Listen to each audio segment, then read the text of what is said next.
So, gonna look at Flash number 219, and this one is dated January 1973. And the Flash story, it's quite pedestrian. I honestly did not know what was going on. And it's really going to be hard for me to summarize what's going on in this Flash story because it is just dreadful. However, I feel I have to do it. Have to do it because of that Green Lantern Green Arrow story, which is amazing. Same way we see the Flash, he's all locked up, and we see two of his main opponents, or members of his rogue gallery, Mirror Master and the Top, and apparently there's some type of bet. So the one who can get Flash into the penal system wins. I guess one of these guys has stock in a private prison. So anyway, the main story is the $1 Million Death Trap. So we open up, we see an ad for a BB gun. Okay, I actually knew a girl who had one of those. Anyway, okay, so the title of the Flash one is the $1 Million Death Trap, where the two main villains break the third wall and they inform the reader about what's going on. And so they're kind of letting us, it's kind of old-fashioned storytelling. But I guess some people liked it. This type of style went away very quickly after this. And we see an imagery of the Flash as he's being torched as he's riding this rocket. Maybe the Heaven's Gate rocket. So anyway, going to the story. It's by Cary Bates. Big time hack, but he had a long career. The art's by Irv Novak and another artist. Yeah, it's kind of an Irv Novak thing. I strongly sense that the other artists had a lot to say. So it turns out the two supervillains, they're in this maximum security penitentiary, and they have to have no human contact. So basically, a bunch of robotic arms in the wall kind of do all their tasks that a normal human would. So it would mop the floor, it would serve them their food, it would pick up and give them magazines, but they could not have any human contact because they were judged too dangerous for that. So this is Mirror Master and the Top, and Mirror Master just keeps shining his shoes. The Top doesn't understand this kind of behavior, and it turns out they make a bet saying Mirror Master is gloating that he'll be out of this jail cell in a few seconds. The Top says you're full of shit, and they make $1 million bet. They shake on it because hey, they're gonna uphold this bet. But then it turns out the Mirror Master, he actually was able. By the way, both these guys are in inmate outfits. The type that you see in the James Cagney movie.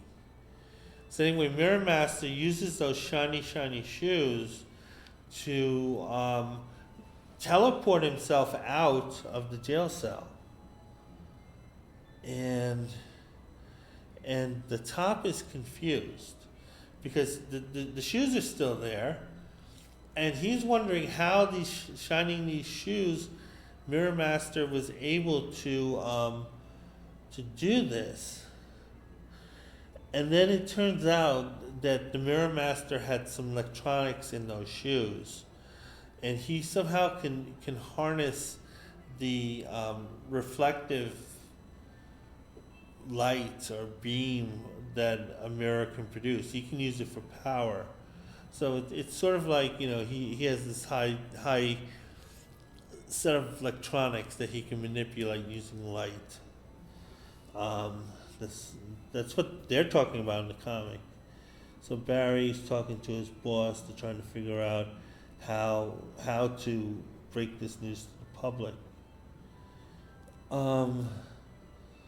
So the top, it turned out, had a bunch of money in a top-like satellite. So after the top got his $1 million, he used a $10 million satellite to launch it. So it makes sense in comic books, but come on. Mirror Master is going to use his abilities, his Mirror Master abilities, to bring down the satellite and then just take all his money. And then we see Barry Allen, and him and a bunch of people are looking in the sky. Mirror Master is bringing stuff down from orbit. He wants to bring down that top satellite. Brings down something else. It looks like the Flash is on it. So Barry Allen doesn't understand why someone has that figure on it. So Barry Allen turns into the Flash. He follows where this piece of space debris is coming from. Oh, it's the top's his cash stash. It's coming down to Earth. It's heading into the city.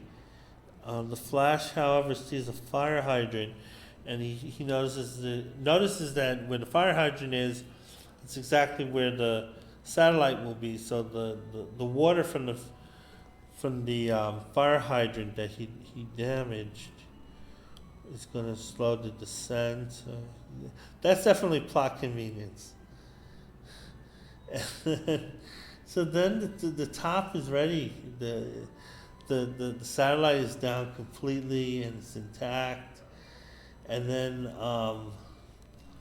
it kind of spins on its own into a particular area. I guess where it's pre-programmed. There's something on a spaceship following them. Then it turns out it's Mirror Master. So Mirror Master is in this fancy spaceship.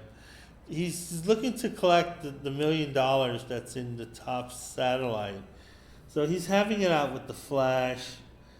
The two are fighting. Mirror Master, he's the master of illusions. Flash is having a hard time with him. And I think Mirror Master was able to get the money. But then Mirror Master flies into the prison because he wants to trap the Flash in the prison. And the Flash, enters the prison, and he's following the Mirror Master's spaceship, and then it turns out the Flash ends up in one of the jail cells, and he ends up in a jail cell with the top. This story sucks ass. This story is terrible. And then Mirror Master, he's gloating. He's saying, dude, that $1 million that you put into space, I already got it. So Top is pissed off. So he's pissed that he lost the money and then he got made fun of. The Flash is kind of confused here. He's like, dude, okay, I understand the $1 million, but the rest of it, come on. And something about an atomic bomb. And I don't know what the fuck is going on. Or something like, because since the Flash is trapped in that weird prison cell, something like a bomb will detonate. Oh yeah, so if the Flash tries to escape, the bomb will detonate. So I don't know what to do. The Mirror Master, he flies off with the money, gloating. The Flash is trapped there in the cell with the Top. So Flash is saying, dude, he made a Stark review. and but they realize that gloating isn't going to help them because, because the top soul tells them, dude, seriously, that's not going to help us. We need to get out of here, you moron, and stop insulting me. But Barry's being a little dickish here. So Barry's being a little dickish here. And he said, don't give me a smart attitude. So the top's kind of concerned because on one hand he wants to get out, he wants to get the money, but he also realizes he kind of ticked this guy off who he needs to help. So they come up with some scientific nonsense that causes the top and the Flash to escape the cell without the bomb going off. So the Flash is out first. He finds Mirror Master counting the money, kind of like when Walter White in Breaking Bad, before he goes to New Hampshire, he gets the barrels of money. That's what it makes me think of. So the Flash encounters him. Flash uses his spinning effect, creates a twister around Mirror Master. Mirror Master's not prepared. Mirror Master gets belted in the mouth. They make a reference to a fistful of dollars. It's okay, kind of a nice little reference. And then Mirror Master is sent right back to the same jail cell as the top is. So that should be uncomfortable, but I think the top is the top is a simp. Okay, we see an in-house hat for the Phantom Stranger. I remember liking some of those Phantom Strangers. I thought he's a pretty good character. Okay, I'm gonna skip the ads. Yeah, the ads don't impress me. So this is the final story in the kind of this Neal Adams, Denny O'Neal saga. They did one other story afterwards, which actually was the first Neal Adams comic I ever owned. I got that off the newsstand. This is a great character arc, and it's really terrific writing. And I was thinking about, it's definitely a Marvel style writing, and the characters fit very well into that type of writing. So, the problems that DC had weren't really with the characters. It was really with the assembly line type of serialization. They didn't serialize. It was editorial malfeasance, I guess you could say. So anyway, we see the Black Canary. She's in a phone booth. She's talking to someone on the phone.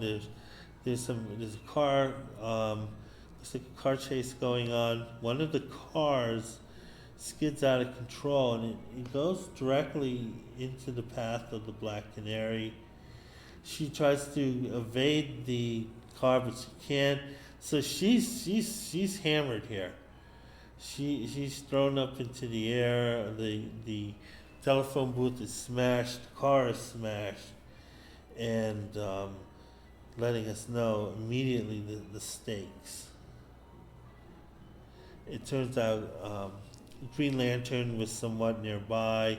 He had heard the message that the Black Canary was in serious condition. We could see her just brutally, in terrible shape here. She's bleeding, not moving very well at all.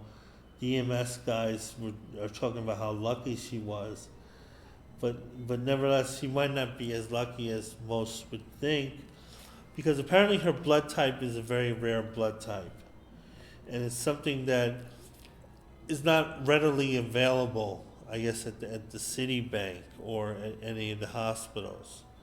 So they need a donor. And there's one man who does know another person who shares this blood type. And that happens to be the man they're looking for, Oliver Queen. So Green Lantern knows there's more imperative than ever for them to find Green Arrow and find out what happened. And again, we have these beautifully drawn panels here of Green Lantern just flying as he's thinking out loud. Because always remember, the heroes think out loud. It's the villains who talk to themselves. So anyway, once he gets into his apartment, he's a little quieter. He thinks to himself, what could have been that that drove him away. Hal is also kind of looking at some of his own life too. They found the Green Arrow's airplane, the debris there.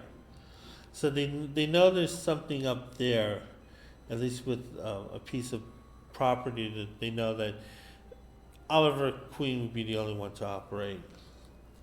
Beautifully drawn imagery of Green Lantern repowering his power ring. He flies out of his apartment, and immediately upon the wreckage, he notices a scavenger. So he feels this is personally offensive. This is not his property, which we know how cares a lot about personal property. Part of the reason why he has to, police the population. So he kind of roughs up this guy a little bit, kind of treating him like a pancake. He then, confronts the guy, kind of says, "Listen, I'm not going to get really rough with you, but don't ever let me see you do this again." The guy's, very compliant, said, I'll do everything you said. Please, this is the first time I did it. I won't do it again. However, this guy holds a grudge, because immediately afterwards, he suddenly becomes a tough guy. And, he's kind of one of those behind-the-back tough guys. And he's going to get even with the Green Lantern for treating him like that. However, Hal Jordan heads to the same monastery that Green Arrow went to. Hal's just guessing this is where he is, because he didn't see any other kind of human community in that area where the plane was. And we see Oliver Queen. He's there. He's practicing archery. I guess you gotta get if you're gonna get him over that trauma. Better him, not trying to be afraid of bows and arrows, but he wants to shoot a different way. The priest says, my son, you shouldn't worry about that, and you should think about being an individual and use your own style. Oliver Queen says, my own style got a man killed. And the priest, they're kind of going back and forth. It's kind of like Zen in the art of archery. And Green Lantern kind of overhears a little bit of this. I think the priest is telling him, you still have violence in your heart. You should not be here. And the best way to help you is by telling you you shouldn't be here. So even though the priests are disagreeing with Oliver against Green Arrow, they recognize the best help is for him to go back to Central City or Emerald City or San Francisco. Green Lantern, he hears this, he flies down. Again, just the art is so fucking beautiful. And we see this very contemporary image, beautifully photogenic image of Green Lantern, Green Arrow. They're talking. Oliver Queen, he's kind of dressed as a monk. He's a monk in short shorts. Hal lets Oliver know the situation with Black Canary, with Diane. So he knows he's going back. He agrees he needs to go back. He needs to help her. But he says, I'm not going to act like you're doing me any favors by taking me from this place. So anyway, the Green Lantern and the monk, they talk amongst themselves, saying he's in really bad shape, and and the monk is sort of saying he's following his destiny. This is kind of unusual ideas and imagery that you normally would not see in comic books at the time.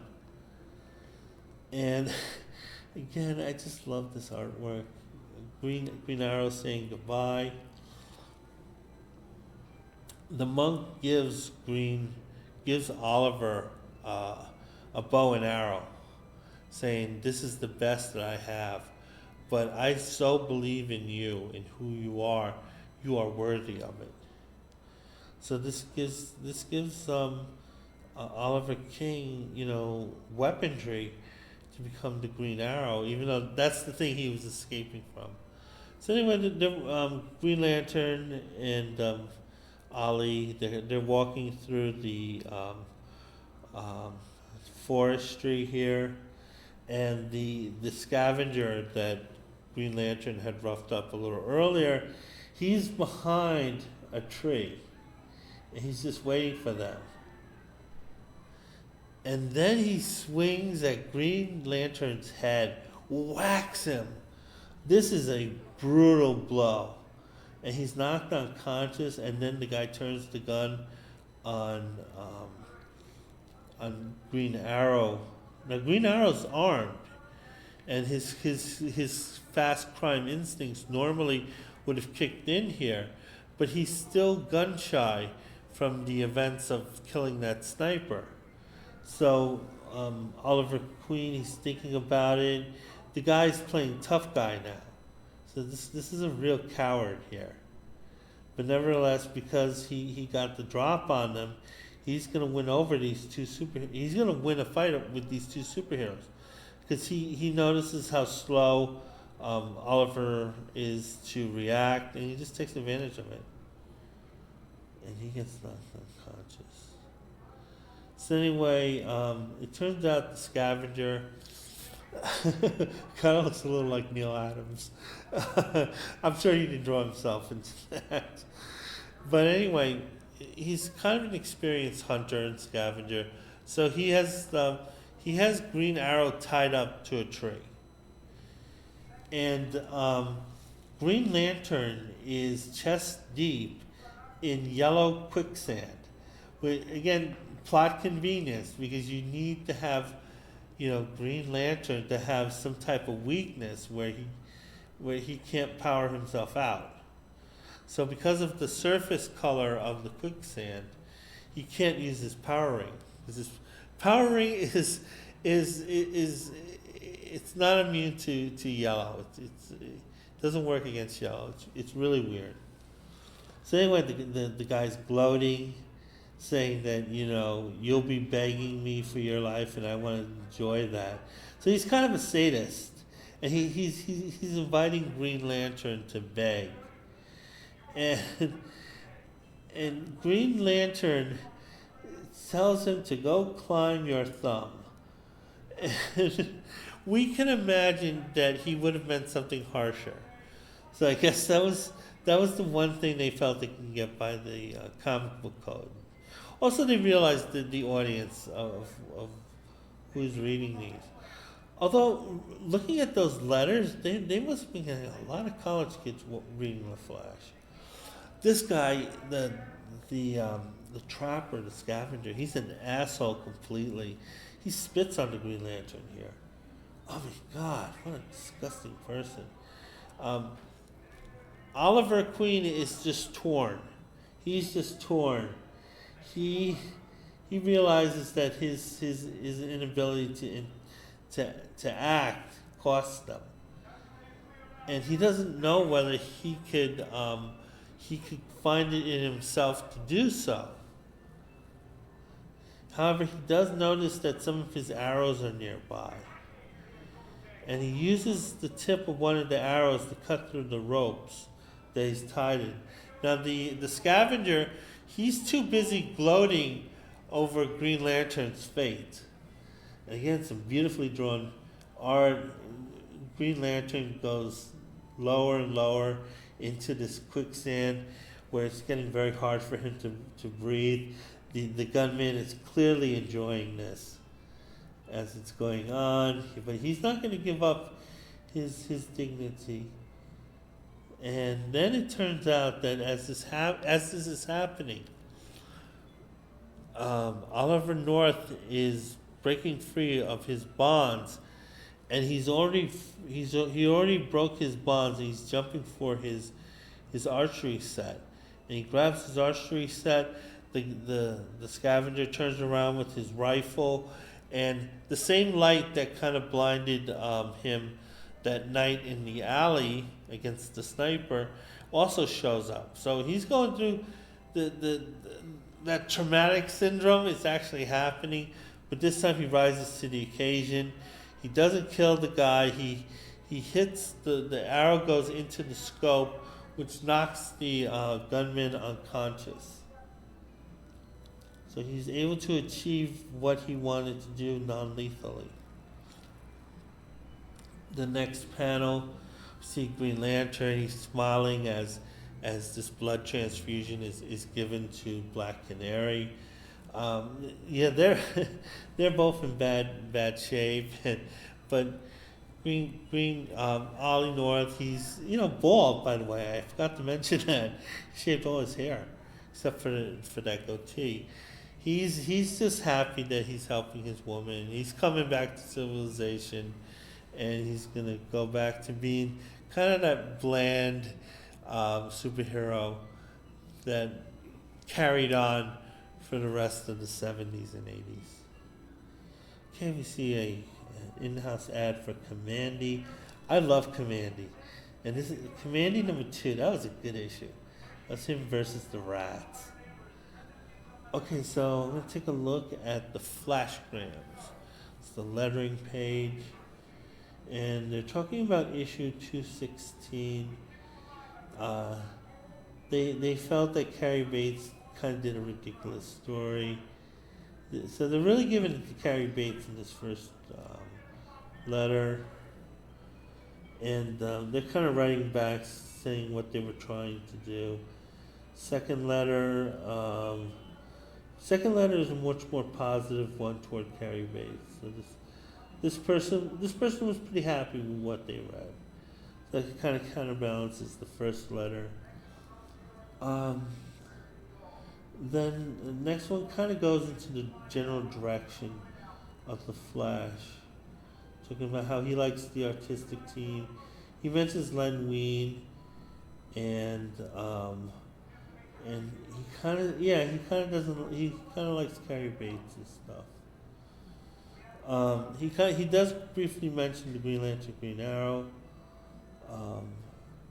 one, and here's another one. He kind of mentions the Green Lantern, Green Arrow.